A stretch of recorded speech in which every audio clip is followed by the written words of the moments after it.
Justice retired मकबूल बाकिर ने supreme court का ad hoc जज बनने से माजरत कर ली। अपने बयान में कहा कि एडहॉक जज की तैनाती आईनी है। एडहॉक जज के मामले पर होने वाली तनकीद बिला जवाज है। जाती वजूहात की बिना पर एडहॉक जज बनने से माजरत की है। इससे पहले जस्टिस रिटायर्ड मशीर आलम ने भी एडहॉक जज की जिम्मेदारी लेने से माजरत की थी। जस्टिस रिटायर्ड सरदार तारिक मसूद और जस्टिस रिटायर्ड मजहर आलम मियां खैल बतौर एडहॉक जज तैनाती पर रजामंदी जाहिर कर चुके।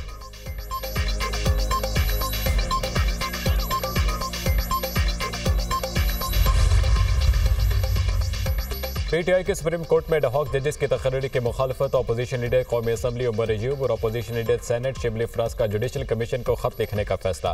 खत में जुडिशल कमीशन को एडहॉक जजेस की तकर्री पर मुखालफत से बाकायदा आगाह किया जाएगा।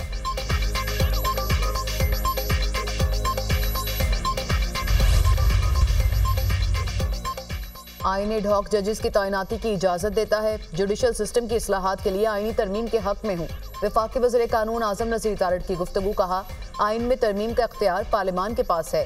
चीफ जस्टिस पाकिस्तान ने कहा कि मुद्दत मुलाजमत की तौसी में दिलचस्पी नहीं। Justice Mansoor Ali Shah chief justice की मुद्दत मुलाजमत की तौसी की तजवीज़ से मुत्तफिक थे। सुप्रीम कोर्ट के हालिया फैसले से एक जमात को मजबूत होने का मौका दिया गया। 8 जजेस ने मखसूस नशिस्तों के केस में आइन को री राइट किया। पीटीआई रहनुमाओं पर आर्टिकल 6 लगाने का मामला पार्लियामेंट में लाया जा सकता है।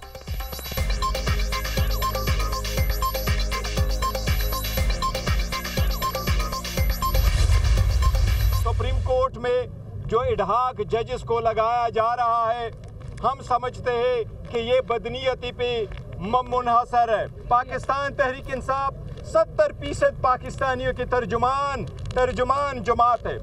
इस पे कोई भी पाबंदी हुकूमत के खत्म होने की तरफ काउंट डाउन होगा। हैसियत सेक्रेटरी जनरल पाकिस्तान तहरीक इंसाफ मैं वाज़े तौर पे ये बात करना चाहता हूँ, किसी का बाप भी पाकिस्तान तहरीक इंसाफ को नहीं बैन कर सकते। हम लोग पाकिस्तान की सबसे बड़ी सियासी पार्टी है। 3 करोड़ लोगों ने हमें वोट दिया है। जो हमारे मेंबर सूबाई असेंबली और कौमी असेंबली झूठी FIRओं में उठा रहे हैं, हम लोग इस चीज को कंडेम करते हैं। पीटीआई के एडहॉक जजेस लाने के फैसले की मजम्मत। बैरिस्टर गौहर का कहना है कि पीटीआई 70% पाकिस्तानियों के तर्जुमान जमात है। इस पर पाबंदी हुकूमत के खत्म होने का काउंटडाउन होगा। इलेक्शन कमीशन फौरी हमारा नोटिफिकेशन जारी करे। उमर अयूब कहते हैं, किसी का बाप भी बानी पीटीआई पर पाबंदी नहीं लगा सकता। पीटीआई को 3 करोड़ लोगों ने वोट दिया। तहरीक इंसाफ के रहनुमाओं के घरों पर रेड की मजम्मत करते हैं। शिबली फराज ने कहा, सुप्रीम कोर्ट के फैसले के बाद हुक्मरान टोला तलमला उठा है। पार्टी पर पाबंदी लगाने वाला इंतहाई भोंडा कदम है।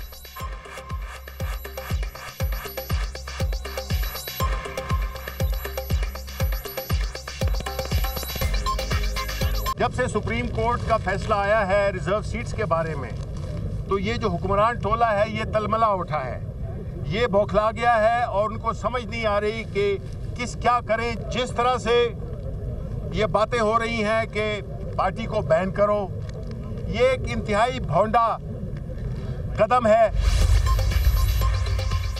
पार्लियामेंट में मखसूस नशिस्तों पर हल्फ लेने वाले मेंबरान का जाती तौर पर अदालत जाने का फैसला। सुप्रीम कोर्ट ने इन मेंबरान कौमी और सूबाई असेंबली को हल्फ लेने के बाद मुअत्तल कर दिया था। अरकान अलहदा सुप्रीम कोर्ट में रिट पिटीशन दायर करेंगे।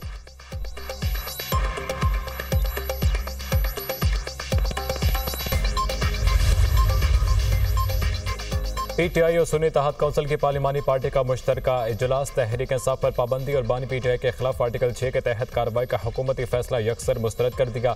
शुरुका की हुकूमत की जानिब से बानी पीटीआई के खिलाफ आर्टिकल 6 की कार्रवाई के फैसले की शदीद मजम्मत। सुप्रीम कोर्ट के मखसूस नशिस्तों के फैसले पर अमल दरामद का जायजा।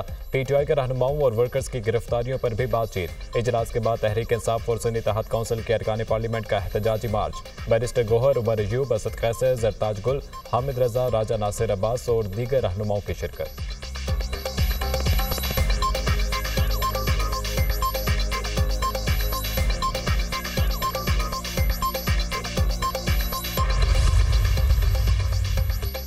चीफ इलेक्शन कमिश्नर की chief justice Lahore high court Aalia Neelam से मुलाकात खत्म। इलेक्शन ट्राइब्यूनल की तश्कील का मामला जेर बहस। रजिस्ट्रार लाहौर हाई कोर्ट अबर गुल भी मौजूद। सुप्रीम कोर्ट ने इलेक्शन कमीशन को चीफ जस्टिस हाई कोर्ट से मुशावरत की हिदायत दी थी।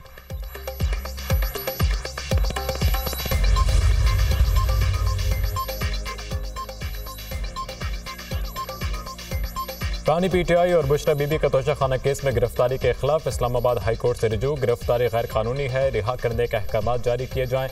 आइंदा किसी भी मुकदमे में गिरफ्तारी हाई कोर्ट के अहकाम से मशरूत की जाए, अदालत से इस्तदा।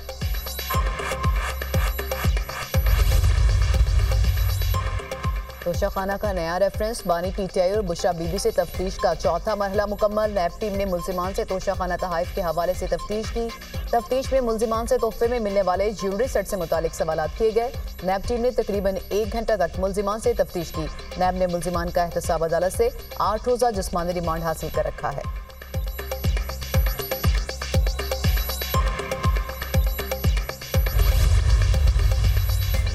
190 मिलियन पाउंड स्कैंडल, नैब की जानिब से ज़िमनी रेफरेंस दायर करने का इम्कान। एग्जीक्यूटिव बोर्ड की मंजूरी के बाद रेफरेंस दायर किया जाएगा। ज़िमनी रेफरेंस में बुशरा बीबी को भी मुल्जिमा नामजद किया जाएगा। नैब की टीम तफ्तीश मुकम्मल होने पर अपनी रिपोर्ट हेडक्वार्टर भेजेगी।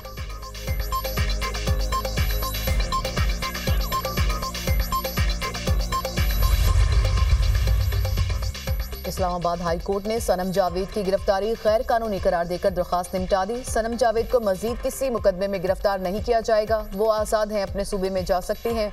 अटॉर्नी जनरल का अदालत में बयान। मैंने इंटरनेट पर देखा, सनम जावेद बहुत नामुनासिब जुबान इस्तेमाल करती हैं। आप गारंटी देते हैं सनम जावेद मजीद नामुनासिब गुफ्तगू नहीं करेंगी? जस्टिस हसन औरंगजेब का वकील से इस्तफसार। सनम जावेद आइंदा नामुनासिब अल्फाज इस्तेमाल नहीं करेंगी, वकील की यकीन दहानी।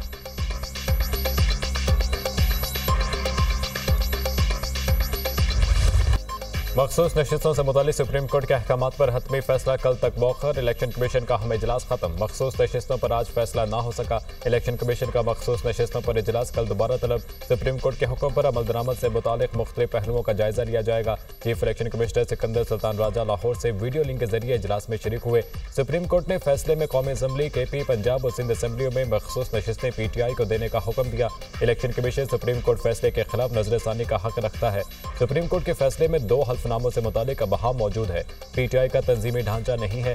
तंजीमी ढांचा ना होने से अबहाम है। मखसूस लिस्टें किसकी मंजूर की जाएं, लॉ विंग की सुप्रीम कोर्ट फैसले पर ब्रीफिंग। ज़राए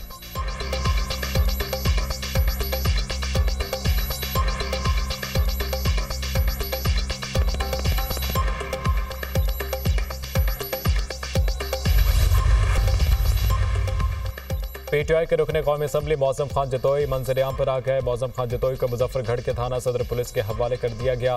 मौज़म खान जतोई के खिलाफ महकमा एंटी करप्शन में मुकदमा दर्ज है। मौज़म जतोई और मुबैना फ्रंटमैन ठेकेदार पर सड़क की तामीर में 36 करोड़ रुपए की करप्शन का इल्ज़ाम है।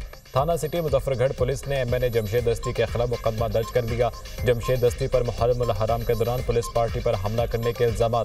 जमशेद दस्ती और उसके साथियों ने पुलिस पार्टी पर फायरिंग की और धमकियां भी दी। FIR का मतन।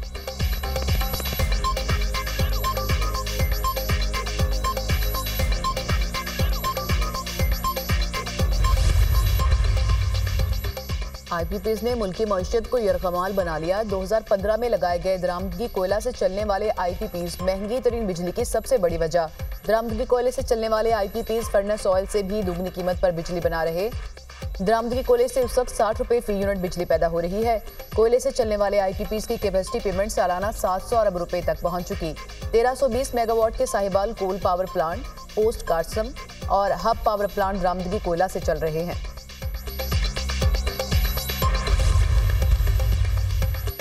गौहर एजाज ने वफाकी वज़ीर तवानाई अवैस लगारी से IPPs को अदायगियों का रिकॉर्ड मांग लिया। साबिक निगरान वज़ीर तिजारत का कहना है तमाम 106 IPPs का डाटा पब्लिक किया जाए, कौम को बताया जाए किस बिजली घर ने अपनी सलाहियत के मुताबिक कितनी बिजली पैदा की। IPPs की पैदावारी लागत का डाटा अवाम के सामने रखा जाए। IPPs को फ्यूल की मद में अदा की गई रकम से मुतालिक बताया जाए। IPPs को अदा की कैपेसिटी पेमेंट्स का रिकॉर्ड भी पब्लिक किया जाए।